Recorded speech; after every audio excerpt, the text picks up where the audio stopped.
Bueno, muy buenos días. Bienvenidos al segundo día de este primer Congreso Internacional Interdisciplinario sobre Vejez y Envejecimiento. En esta mañana somos verdaderamente privilegiadas. Estamos 4 mujeres aquí y 3 de ellas maravillosas, fantásticas, con un currículum impresionante en todo lo que son las ciencias biológicas. No, en realidad son 3. Primero quiero presentarles, por supuesto, a la doctora Rosaura Ruiz, quien es la directora de la Facultad de Ciencias. Ella es bióloga, con un currículum impresionante, y además las dos, tanto más que ella, que me acompaña de este lado, que es la directora del Instituto de Fisiología Celular, las dos han apoyado este seminario de manera impresionante y este congreso de manera particular. Y entonces yo le voy a ceder la palabra a ustedes dos. ¿No? Van a moderar, van a coordinar el debate y van a presentar también a nuestro investigador emérito de la universidad, la doctora Emilia Pasantes, que como ustedes verán en una conferencia, como lo vieron en el programa, sensacional. Así que cedo la palabra para empezar con ella y poder entender toda esta cuestión. Muchísimas gracias. Buenos días. Bueno, por aquí decía que 4, pues sí, claramente Verónica también. La cuarta, también. Además que ella es cumpleaños.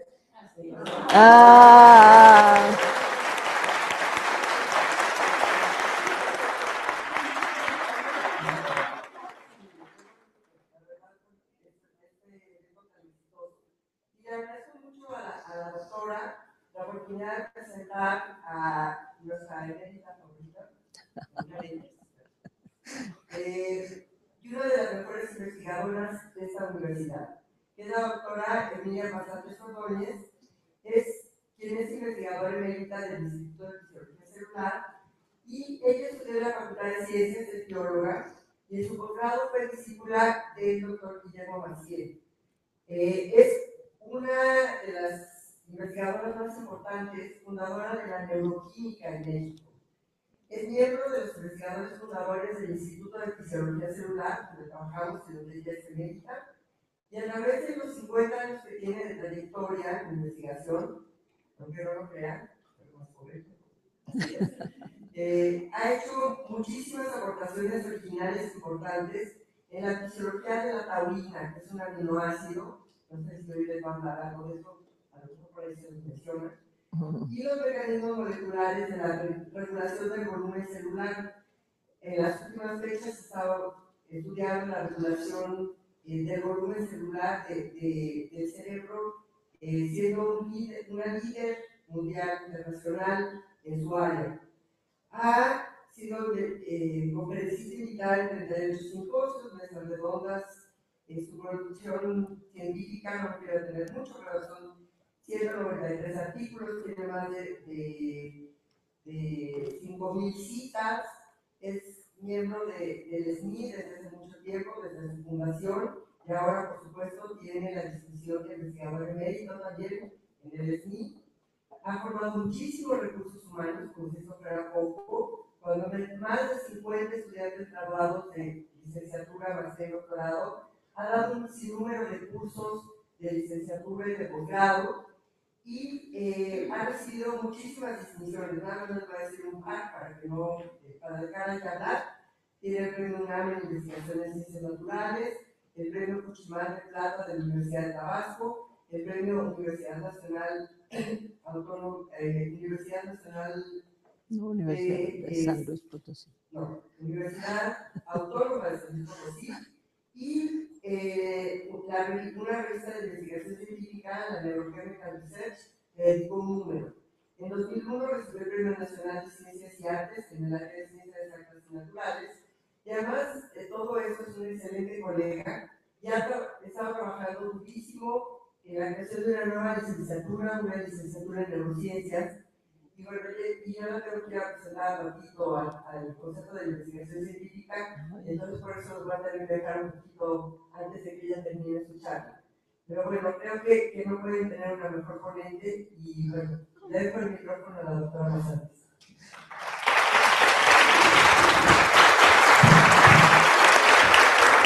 Muchas gracias. Gracias, Marcia, por la presentación. ¿Sí me oyen bien? Sí, ¿verdad?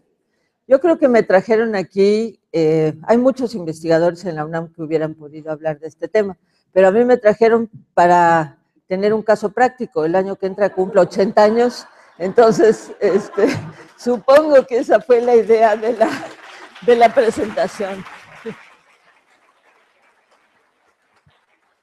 Y bueno, ya lo decía el insigne neurobiólogo español, don Santiago Ramón y Cajal, que no hay que preocuparse por las arrugas de la cara, hay que preocuparse por las arrugas del cerebro.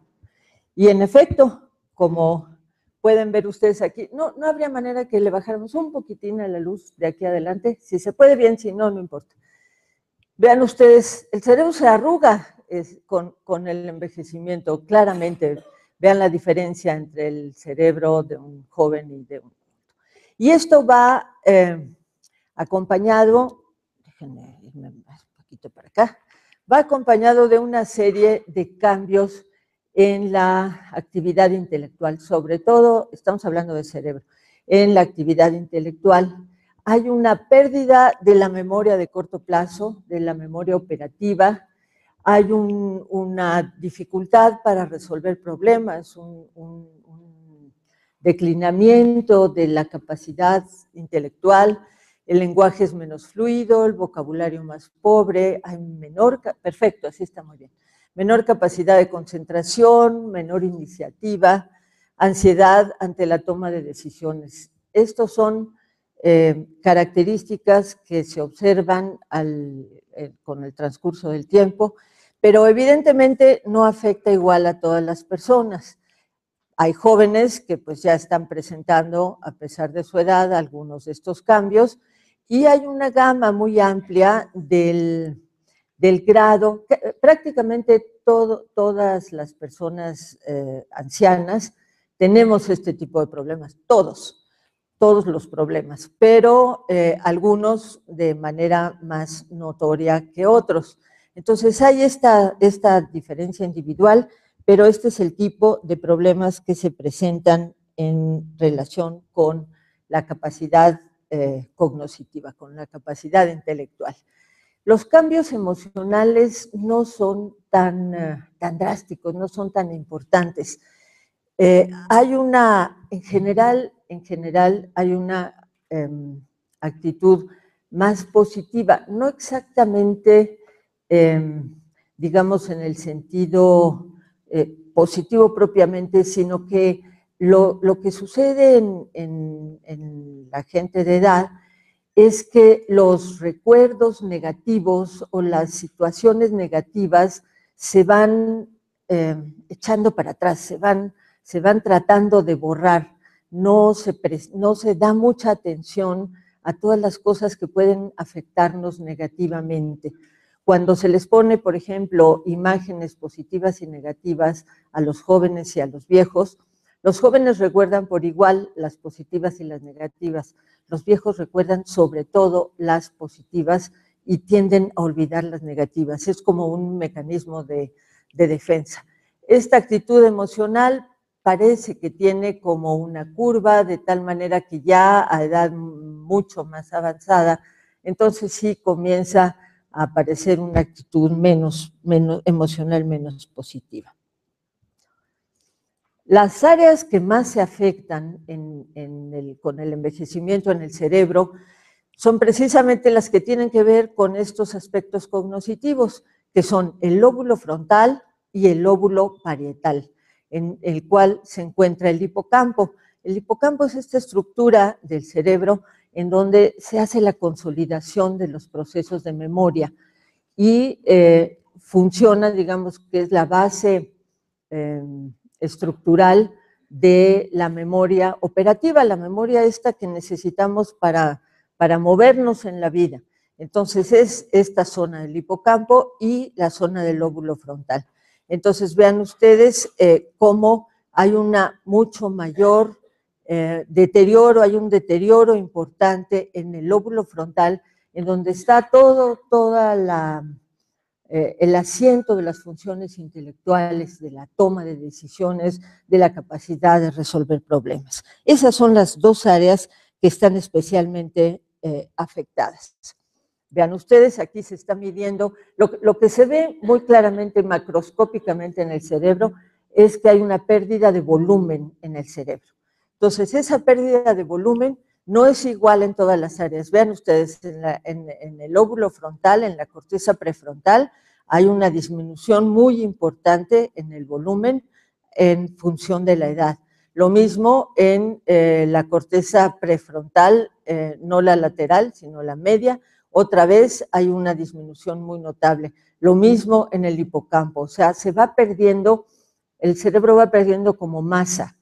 Y en cambio en otras áreas, como puede ser el área visual, no se ve este campo, no se ve en otras zonas de la corteza parietal, es decir, es muy distinta la pérdida de volumen en las diferentes áreas del cerebro.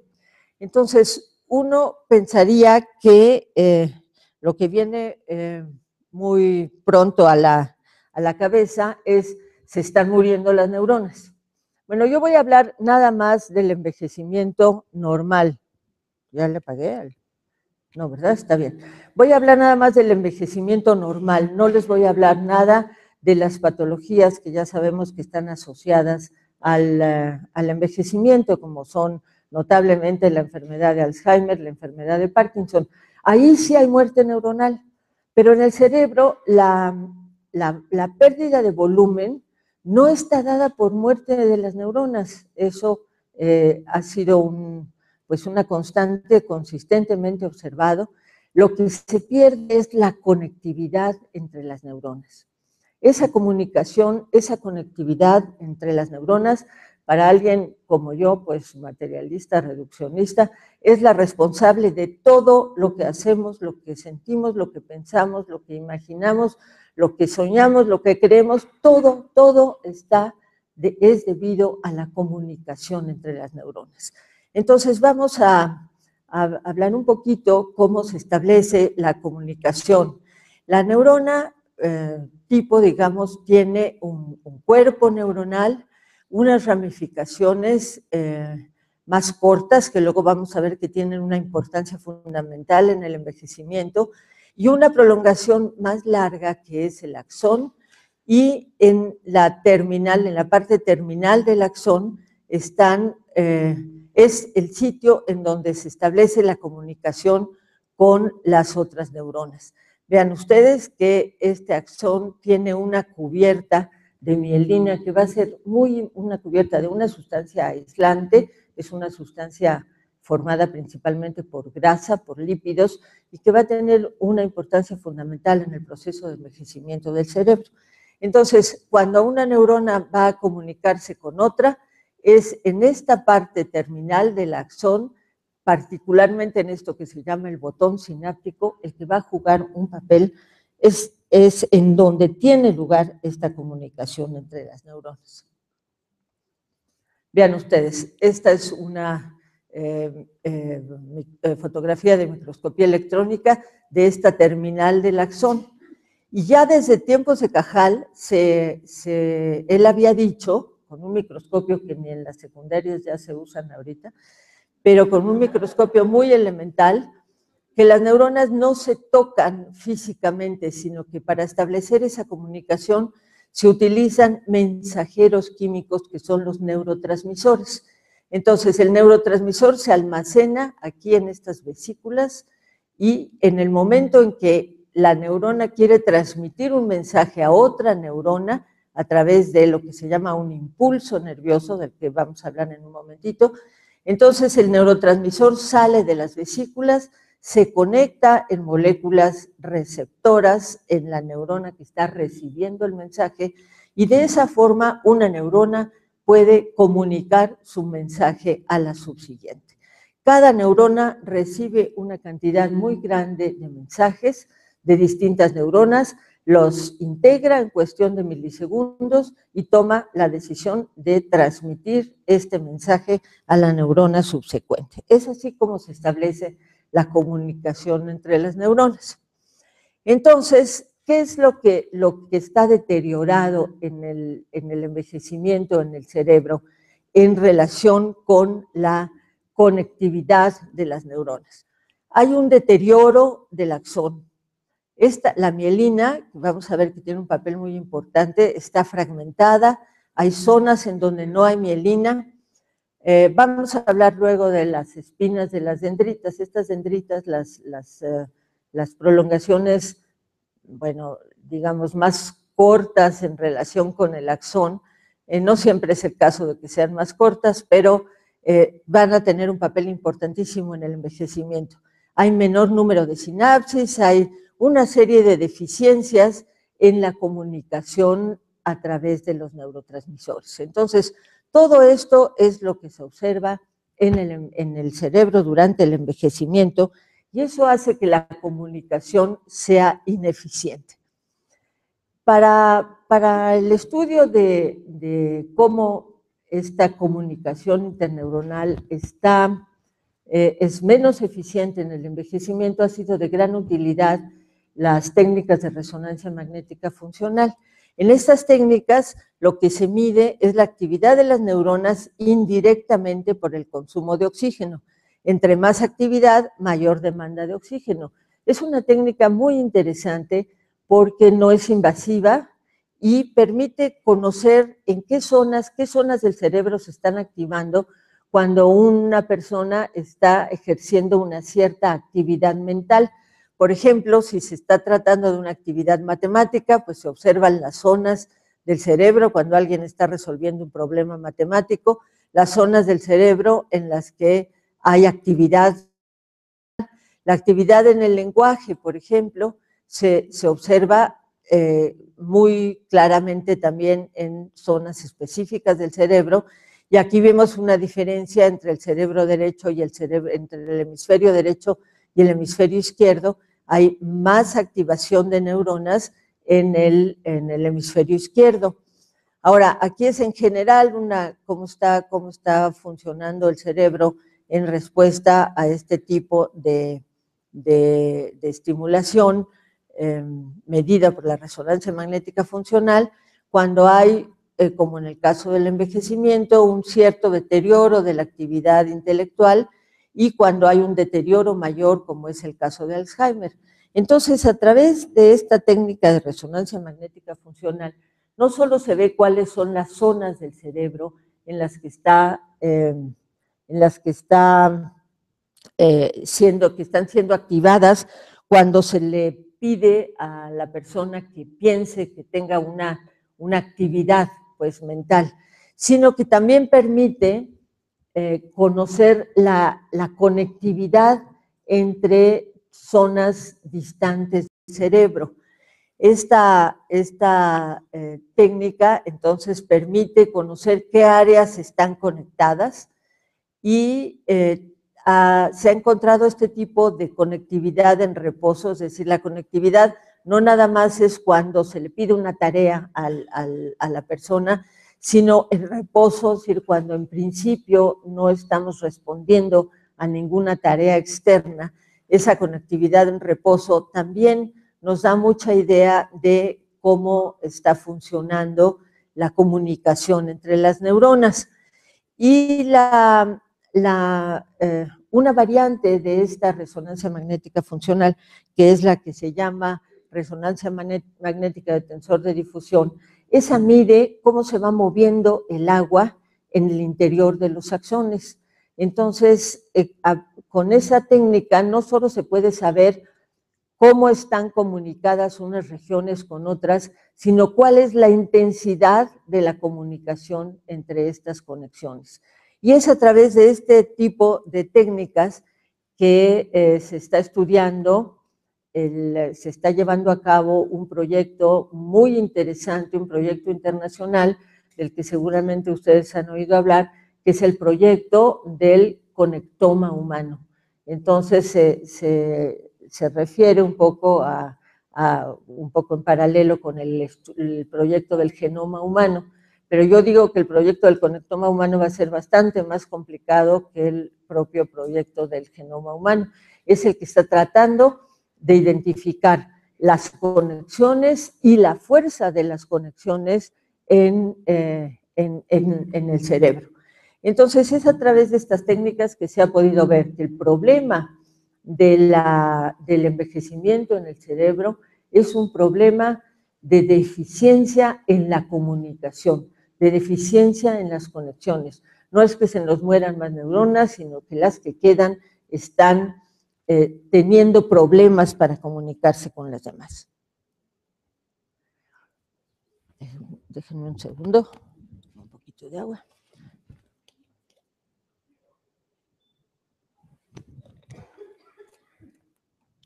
Uno de los cambios en la comunicación estructurales y funcionales es en esta cubierta de mielina. Les podrá parecer extraño, pero la comunicación entre las neuronas es una comunicación eléctrica. Las neuronas manejan un lenguaje eléctrico. Van a estar midiendo la diferencia de potencial de cargas eléctricas adentro y fuera de la membrana. Y cuando una neurona se conecta con la otra, lo que hace es que está modificando su potencial, su diferencia de cargas adentro y fuera de la neurona. Entonces es como el paso de la electricidad a través de un cable eléctrico. Los cables eléctricos están aislados, están forrados de un material aislante, porque de otra forma se iba a disipar la carga eléctrica. Lo mismo, exactamente lo mismo sucede con los axones de las neuronas, con los nervios. Un nervio es un haz de axones de neuronas que van a mandar mensaje al músculo, a las glándulas o a cualquier otra zona dentro del cerebro. Entonces, para que no se disipe esta carga eléctrica, que es la que permite que vaya corriendo el mensaje que una neurona le va a mandar a otra, está forrada de esta cubierta de material graso que es la mielina. Y uno de los principales problemas, posiblemente uno de los más importantes en el envejecimiento, es que esta cubierta de mielina se empieza a alterar, se empieza a fragmentar, y en los estudios de resonancia magnética funcional se pueden ver zonas blancas, me parece que voy a enseñarles luego una figura de esto, zonas blancas en las que significa que son zonas en las que la mielina está fragmentada o no está presente. Entonces, esta es una de las principales razones por las que tenemos problemas mentales, es decir, de actividad mental en el cerebro. Ahora, estas espinas dendríticas son también un componente muy importante en el deterioro cerebral. Déjenme pasar para enseñarles otras. Miren, esta conexión a través de las espinas dendríticas, ahorita vamos a ver lo que son las espinas dendríticas, son las responsables de buena parte de la neuroplasticidad. Y pues la neuroplasticidad, ya se pueden imaginar, que es lo que nos permite estar actuando de manera inteligente, adaptándonos a todas las situaciones, los problemas que se nos presentan todos los días. Y así como vamos perdiendo la plasticidad y la flexibilidad para caminar, pues también vamos perdiendo la neuroplasticidad, la capacidad para adaptarnos de manera muy rápida a resolver problemas a lo que nos está suscitando el entorno. Vean ustedes, estas son las dendritas.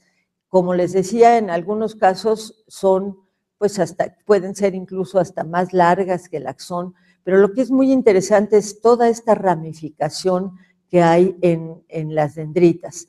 Y entonces, en estas dendritas existen unas estructuras que son las espinas dendríticas, y cada una de estas espinas dendríticas está recibiendo, tiene la posibilidad de recibir conexiones,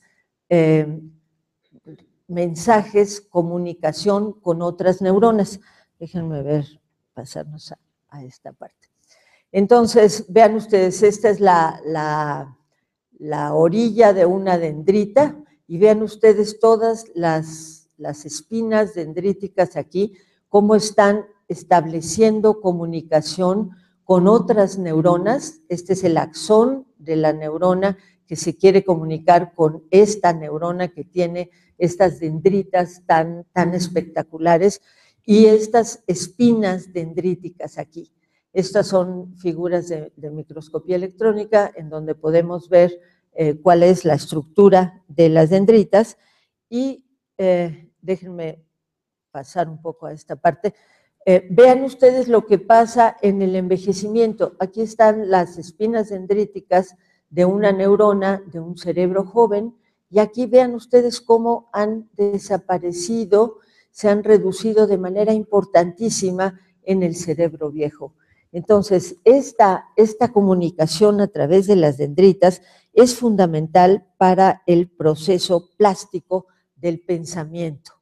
Entonces, lo que sucede en el cerebro viejo es que va a haber la desaparición de estas espinas dendríticas. Ahorita les digo cuáles son las que principalmente, bueno, de una vez les digo, hay de dos tipos fundamentales, estas espinas dendríticas que se llaman las delgadas y esas que se llaman en forma de hongo. Entonces, las delgadas son las que son más plásticas, digamos, son las que se forman y desaparecen constantemente durante la vida activa del individuo y son las que se reducen de manera más notable en el envejecimiento, aunque en realidad son los dos tipos de terminaciones de espinas dendríticas, los dos tipos van desapareciendo en el envejecimiento. Ahora, la neuroplasticidad que se va reduciendo en la vejez, entonces se debe a que o se forman nuevas conexiones, se refuerzan las conexiones que ya están establecidas, se debilitan las conexiones que están establecidas o desaparecen las conexiones. Ese es el proceso de plasticidad en el cerebro, tanto en los jóvenes como en los viejos. Es una función de creación, reforzamiento de nuevas conexiones, en el caso de los jóvenes, de los niños que están en el proceso, digamos, de activación, de formación activa del cerebro, y esto va declinando en el envejecimiento, se van perdiendo conexiones, se van debilitando las que ya existen, y el resultado es lo que vimos en la primera lámina, los cambios en la actividad intelectual.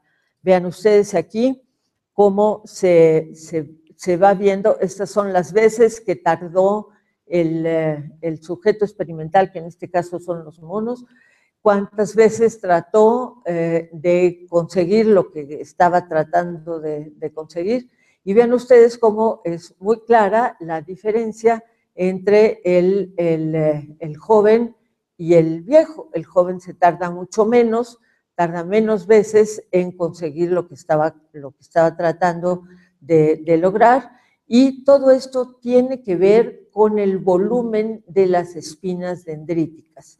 Entonces, entre más volumen, es decir, en tanto que estén mejor formadas, más íntegras, el proceso va a ser mucho más eficiente en el individuo. Y esto está directamente relacionado con la edad. Entonces, esta conexión a través de las espinas dendríticas es fundamental para la condición de neuroplasticidad en el cerebro.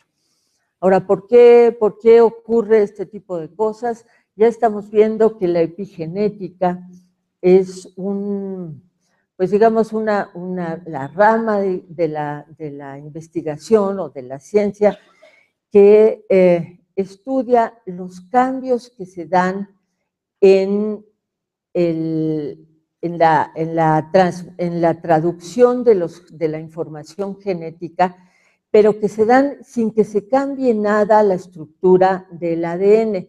El ADN, como ustedes recuerdan, es la estructura molecular que contiene toda la información genética, pero hay cambios en el interior de los cromosomas que contienen al ADN, cambios que no van a alterar para nada la estructura del DNA y el contenido.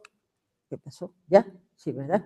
Que no van a cambiar para nada la estructura del DNA, pero que sí van a hacer cambios en el propio DNA, pero no en su contenido genético, que van a, de alguna manera, van a hacer más fácil o más difícil la lectura de la información genética que lleva el DNA. Cada vez se está viendo que la epigenética tiene mayor importancia en una serie de funciones cerebrales que van desde la conducta hasta el funcionamiento, digamos, de conectividad neuronal. Y entonces así sucede. Uno de los mecanismos estos de epigenéticos para modificar la traducción, la lectura del contenido genético es la acetilación de las histonas. Las histonas son parte de la cromatina, es decir, el DNA está inserto, es decir, está contenido en los cromosomas, y las histonas son proteínas que están formando la cromatina, dando como un soporte al genoma en sí mismo, al contenido, a la estructura que lleva la información genética. Entonces se ha visto que, por ejemplo, hay una disminución en la acetilación de las histonas en el hipocampo y que esto se relaciona con un déficit en la memoria. Entonces, esta posibilidad, este mantenimiento, digamos, de la influencia epigenética en el cerebro, sí tiene relación con el deterioro en la memoria y en la capacidad intelectual del propio cerebro. Ahora, también la epigenética tiene que ver con la reparación de la cubierta de mielina. Ya vimos la importancia de la cubierta de la mielina para la transmisión del impulso nervioso y la comunicación neuronal. Entonces, normalmente la mielina se pierde, digamos, por agentes infecciosos, por reacciones autoinmunes, como vamos a ver más adelante, todos los procesos inflamatorios, pero se va perdiendo, pero inmediatamente hay un proceso de reparación, y ese proceso de reparación disminuye de manera importante en el envejecimiento. Y se sabe que aquí otra vez hay procesos epigenéticos relacionados con la reparación de la mielina que están siendo menos eficientes en el envejecimiento. Entonces, la epigenética sí está jugando un papel muy importante en el deterioro de estructuras y de fenómenos que son importantes que son importantes en el funcionamiento normal del cerebro y que están declinando en el envejecimiento. Bueno, ya sabemos qué es lo que pasa en el cerebro durante el envejecimiento, pero lo más importante es saber por qué es lo que está determinando que esto suceda y que haya todos estos cambios que van llevando al deterioro del cerebro. Espérenme que tengo un problema de boca seca que no me ocurre, pero bueno.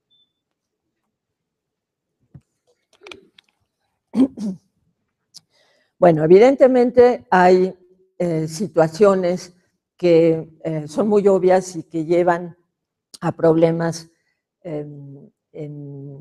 a cambios pues, en la estructura y en la función del sistema nervioso, como son la disfunción vascular, que muchas veces está relacionada con la hipertensión, y otras situaciones, condiciones patológicas que no se habían considerado sino hasta más recientemente, como son la diabetes, la resistencia a la insulina, la obesidad, una condición inflamatoria leve y a veces, es decir, en las mujeres sobre todo, puede haber una influencia de hormonas. Voy a hablar muy rápidamente de este tipo de condiciones que están afectando al cerebro y que tienen que ver, parece que muy claramente, con el deterioro que ocurre en la conectividad neuronal. Una de las características que también tiene una importancia fundamental digo aparentemente, porque la literatura tiene conflicto, digamos, sobre la importancia del estrés oxidativo. El estrés oxidativo es la generación de oxidantes que normalmente se están generando en todos los tejidos, pero también en el cerebro, pero que el organismo contrarresta a través de un sistema de defensa contra estos oxidantes. El tejido cerebral o el cerebro es particularmente sensible al ataque de los oxidantes porque tiene un altísimo consumo de oxígeno. El 20% del consumo de oxígeno del cuerpo tiene lugar en el cerebro. Tiene un alto contenido de fosfolípidos. Las membranas de las neuronas y la cubierta de mielina tienen un contenido muy alto de fosfolípidos, concentraciones elevadas de hierro, de ascorbato. Todo esto lo hace proclive a ser atacado por los oxidantes, por lo que se llaman radicales libres, que seguramente ustedes ya han oído mencionar, porque están un poco de moda esto de la defensa de la venta de compuestos que van a contribuir a evitar el ataque de los radicales libres. Estos radicales libres se generan sobre todo en las mitocondrias y aparentemente la defensa antioxidante disminuye con el envejecimiento. Entonces, es muy posible que el ataque a la mielina por estos radicales libres tenga un papel importante en el proceso de deterioro de la mielina, con la consecuencia para la comunicación, la conectividad neuronal. Entonces, también al atacar las membranas celulares o intracelulares, originan muerte o muerte neuronal y liberación de fragmentos de las propias membranas, que también son elementos tóxicos que juegan para que ocurra este deterioro en el tejido cerebral. Ahora,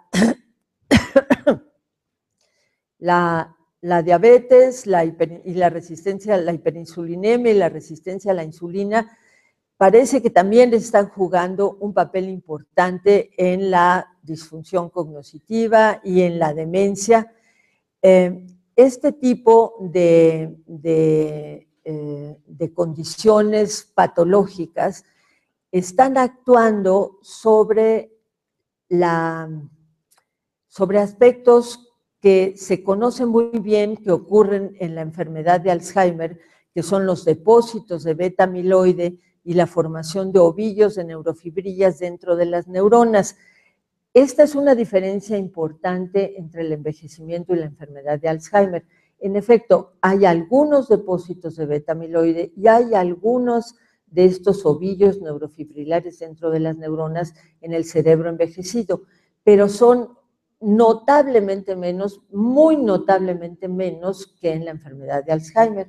Pero en la condición esta de hiperinsulinemia, resistencia a la insulina, aparecen más de estos depósitos de beta amiloide, es decir, como si en las personas con este tipo de alteraciones metabólicas se estuvieran acercando en cierto modo a lo que ocurre en la enfermedad de Alzheimer, con las consecuencias que ya conocemos. El beta amiloide, los depósitos de beta amiloide impiden la comunicación entre las neuronas y los ovillos de neurofibrillas, que tienen que ver con una proteína que se encuentra normalmente en las células formando el citoesqueleto. Algo pasa, bueno, se sabe lo que pasa en esa proteína, y entonces en lugar de tener un citoesqueleto bien organizado, está enmarañado, podríamos decir, estas fibras del citoesqueleto, y eso sí causa la muerte neuronal. Entonces, en esta condición de falla metabólica hay un incremento en el daño a estas proteínas del citoesqueleto.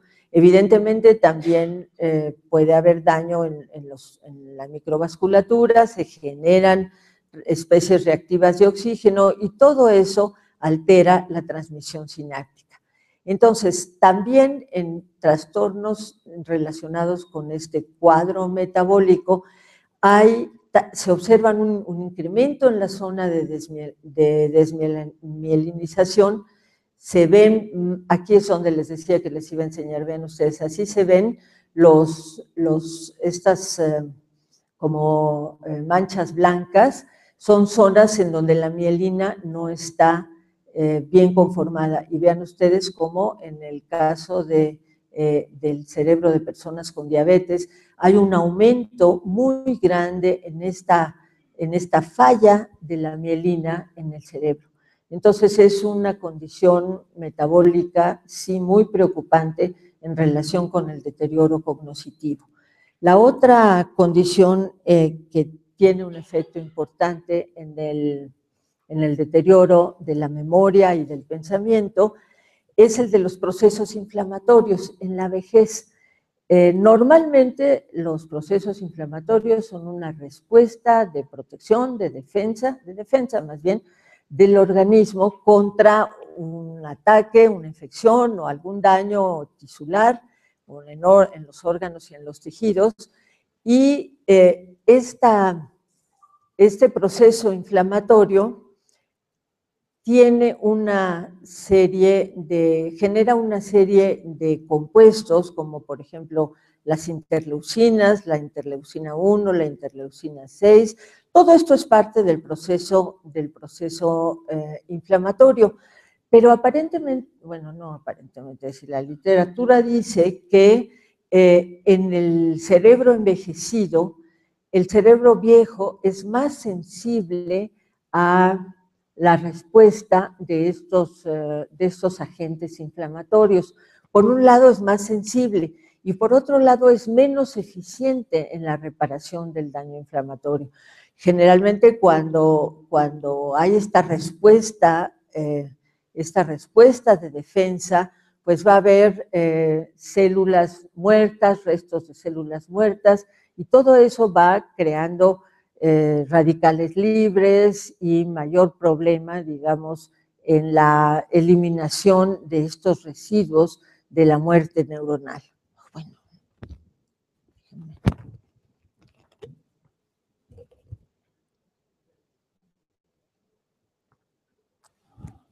Entonces, vean ustedes cómo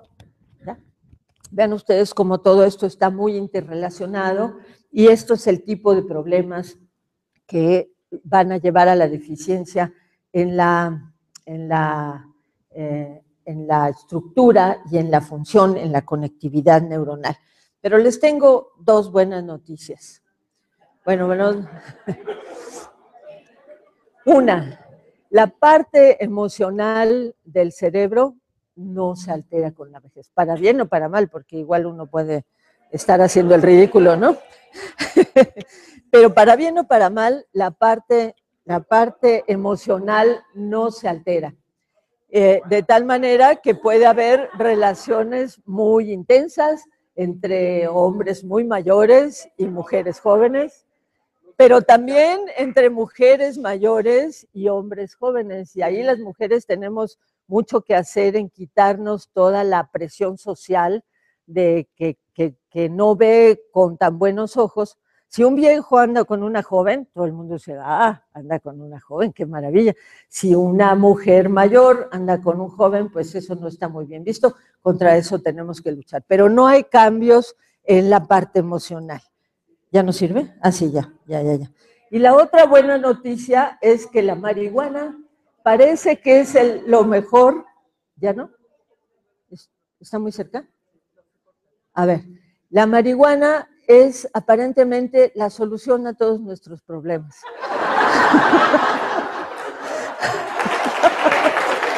Porque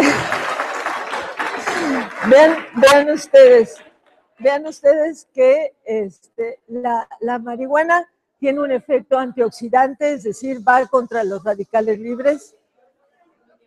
¿Qué? No, entonces lo dejo. Pero si antes sí funcionaba muy bien, ¿no? Bueno, a ver, entonces no importa, así sin micrófono. O cambiamos a este.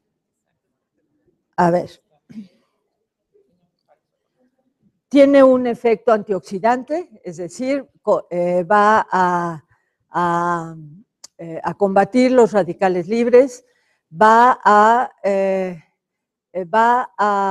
facilitar la remoción de todos estos restos que han quedado de la muerte de neuronas y, en fin, todos los restos que son de membranas intracelulares o extracelulares atacadas por los radicales libres.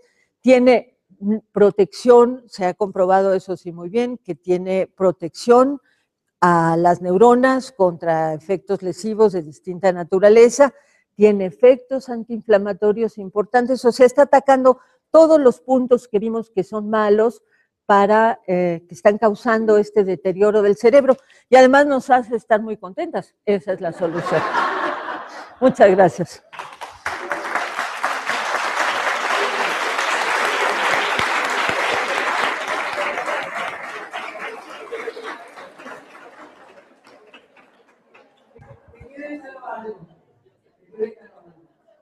A las mujeres y dejan a los jóvenes. Y que los viejos, no los jóvenes, utilicen marihuana. Sí, los viejos, los viejos.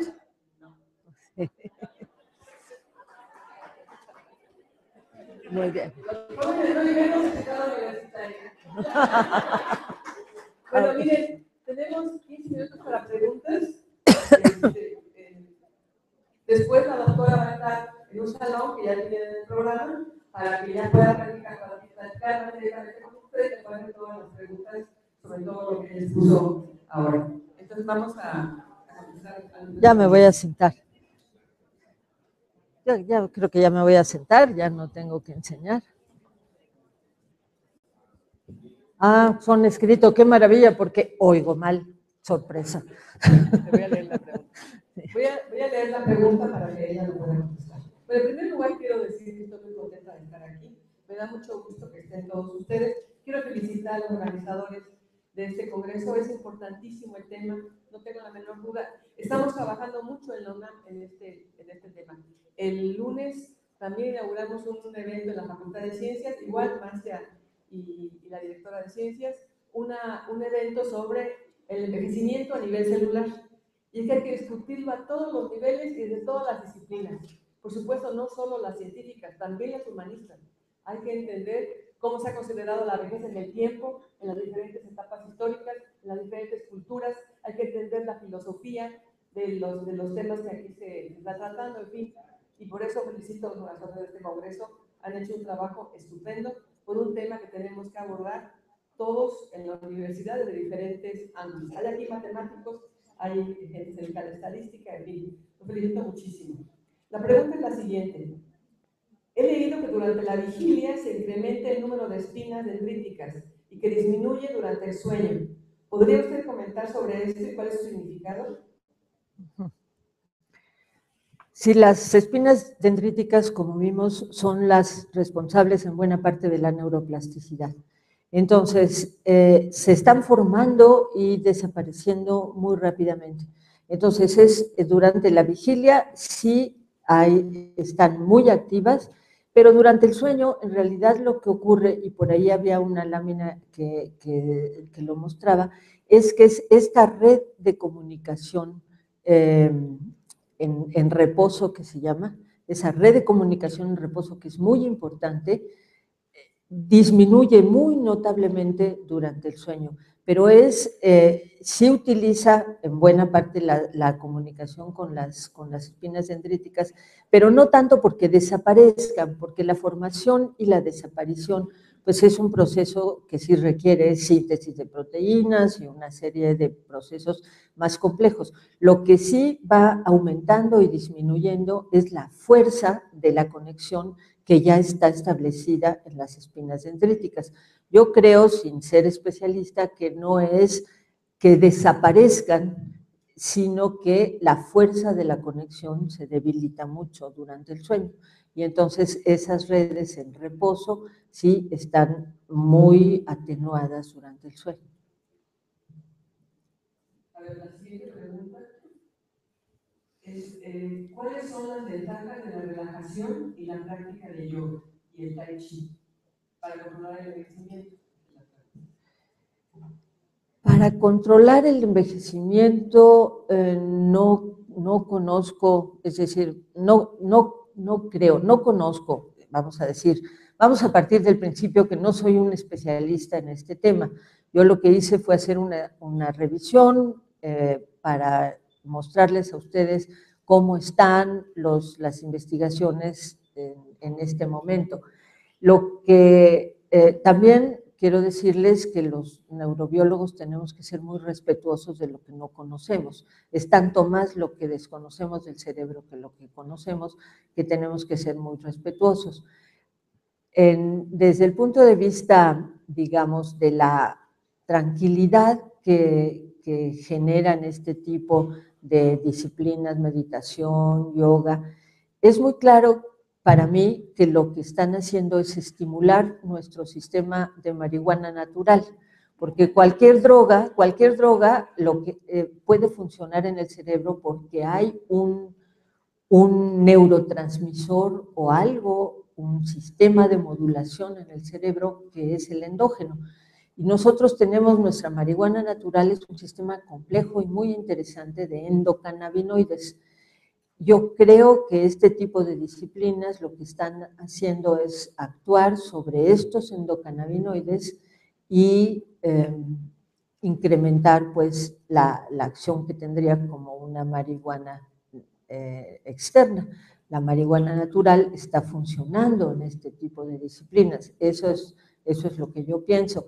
Ahora, en relación con el envejecimiento, la marihuana tiene todos estos efectos y sí creo, honestamente creo, que sí puede tener una acción benéfica sobre el cerebro. Cada vez hay más literatura sobre este tema, literatura seria, y yo creo que sí tiene este efecto. Ahora, si entonces hacemos la relación lógica entre que estas disciplinas mejoran la función de los endocannabinoides y los endocannabinoides son benéficos para el cerebro, pues yo creo que la respuesta es sí.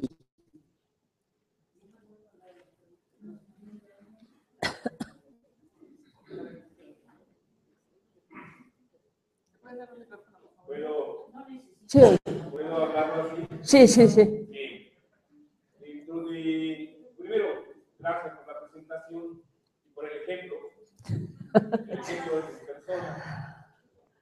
La pregunta es, la impresión que me queda es que se están hablando cosas, resultados, datos, investigaciones básicas, elementos centrales en el origen de todos estos procesos.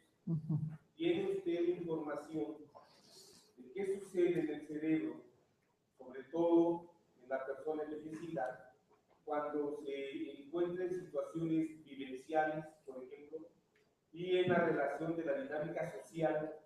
Porque a mí me llama la atención, nosotros trabajamos psicoterapia de adultos mayores, técnicas vivenciales, y además tenemos la experiencia práctica de los adultos mayores en activo, que van a fiestas, tienen sus jornadas de discusión académica o personal de convivio. ¿Qué beneficios tiene esto? ¿Qué datos tiene usted? ¿Cómo afecta o modifica las estructuras neuronales? Parece muy claro que yo no quise hablarles porque la literatura es conflictiva en muchos aspectos y es muy vasta y no hubiera tenido la capacidad para leerla toda, sobre qué es lo que se tiene que hacer para contrarrestar el envejecimiento. Como les digo, la literatura es enorme, simplemente, por ejemplo, sobre el uso de antioxidantes, sobre la recomendación del uso de antioxidantes para, digamos, contrarrestar el envejecimiento. La literatura es enormemente conflictiva. En general, pues se dice que sí son útiles, pero más de manera anecdótica que con pruebas bien demostradas. Otra parte muy importante de la que se habla es el ejercicio físico. que el ejercicio físico es fundamental. Bueno, pues es obvio que para la vasculatura, para la circulación, sí es fundamental el ejercicio físico, pero digamos que un análisis riguroso de la influencia del ejercicio físico sobre la capacidad intelectual en el viejo no nos dice cosas muy claras. La parte de estimulación social pasa lo mismo. Es muy claro que hay una tendencia a la depresión en el envejecimiento por razones, una depresión exógena, digamos, porque los efectos externos, las condiciones del entorno, la pérdida de la independencia, pues todo eso hace proclive al viejo a la depresión.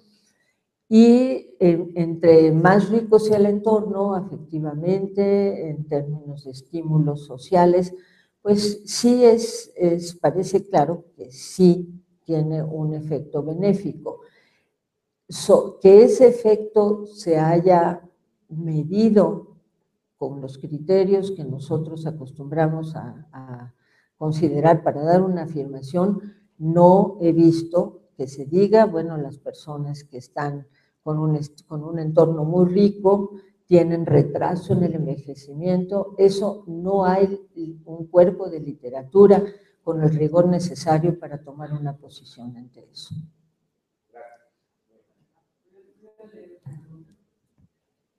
¿Existen enfermedades en personas adultas, jóvenes, que se han estudiado y que tienen relación al nivel de neuroreceptores como la serotonina y la noradrenalina?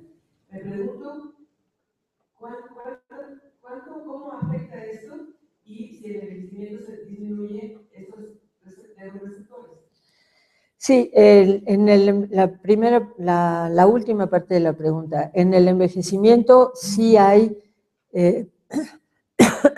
afectación de los receptores, de muchos de los receptores, prácticamente de todos los receptores a los neurotransmisores.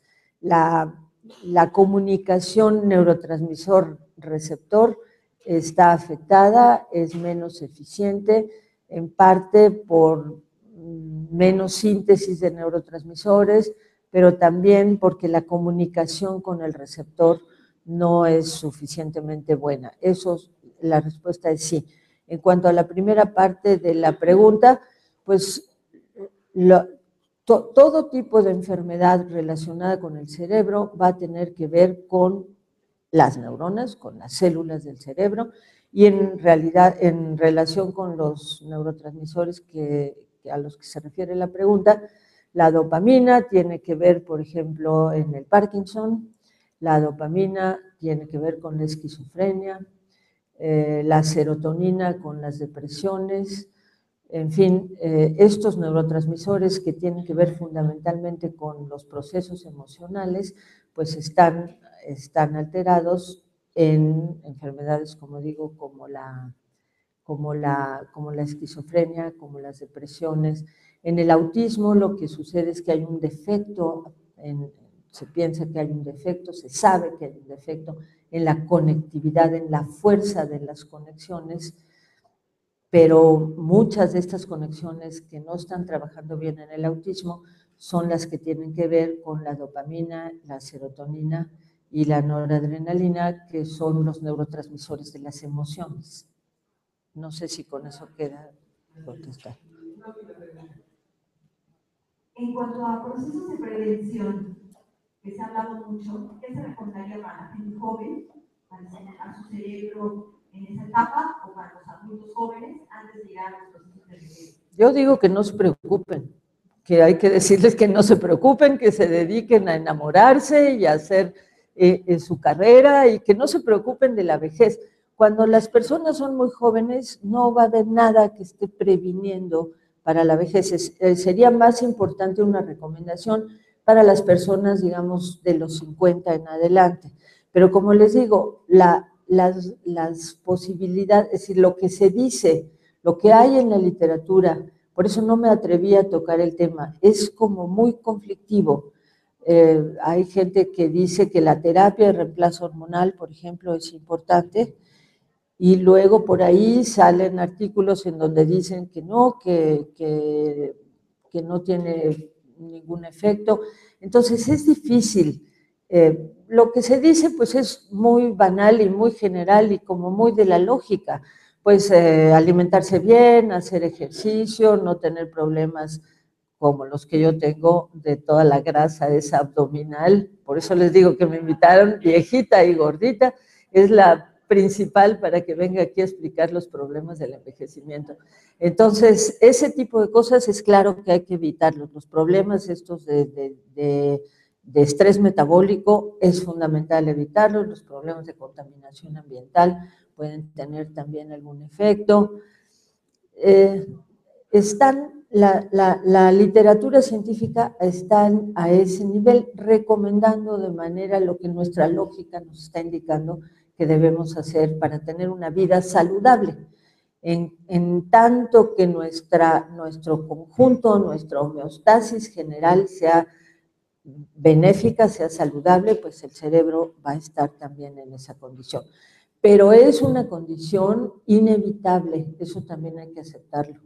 Es algo que es parte del ciclo de vida del individuo, el envejecimiento normal, y hay que comprender que no, por más que hagamos, no va a desaparecer. Puede retrasar, podemos estar en mejor condición, pero no va a desaparecer.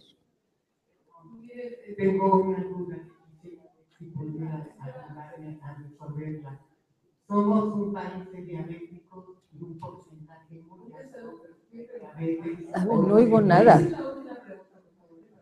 Pero no oigo nada. Estamos en un momento muy grave en México por el porcentaje tan importante que está presentando la población mexicana en diabetes. Siendo la insulina un proceso para poder alimentar, sabemos que el cerebro, precisamente sus neuronas, se alimentan de azúcar. Cuando usted habla, hay una incidencia de que hay una muerte, ¿verdad?, por la falta de estos neurotransmisores que se van contrayendo, precisamente por no tener las sustancias que se requieren. ¿No será que también por eso el diabético, como uno de los grandes problemas, podría ser una de las situaciones del Alzheimer que se está agregando como un mundo en el futuro, sea parte porque no existe el programa dentro del ADN que está contraído para poder procesar por sí mismo los alimentos que requiere la neurona y hacer sustituido de estos que es una visión artificial? ¿Cómo podríamos? Bueno, yo presenté una lámina completa del efecto de todos los problemas relacionados con diabetes sobre el cerebro. Si quieren, ya en la sesión particular podemos volver a ver esta lámina y analizarla con cuidado.